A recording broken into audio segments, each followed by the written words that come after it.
சிலருக்கு ரொம்ப காரமான உணவுகள் தான் பிடிக்கும். அவங்க பார்த்தீங்கன்னா, ஸ்பைசியா இருக்கணும் எனக்கு சாப்பாடு அப்படின்னு சொல்லிட்டு நல்லா காரமா சாப்பிடுவாங்க.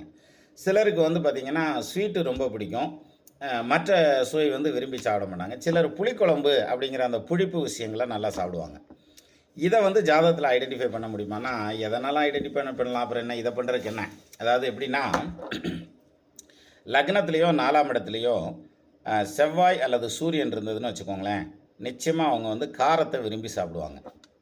அதே மாரி லக்னத்தில 4ஆம் இடத்துல அல்லது 2ஆம் இடத்துல சுக்கிரன் சம்மந்தப்பட்டா, அவங்களுக்கு ஸ்வீட் ரொம்ப பிடிக்கும். ஸ்வீட் சாப்பிடுவாங்க. இதில பியூட்டி என்ன தெரியுமா?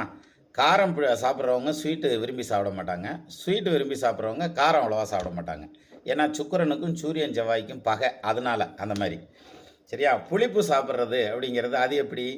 2ஆம் இடத்துல சனி அல்லது 4ஆம் இடத்துல சனி அல்லது ராகு சம்மந்தப்பட்டா, அவங்களுக்கு புளிப்பு சுவை அப்படிங்கிறது ரொம்ப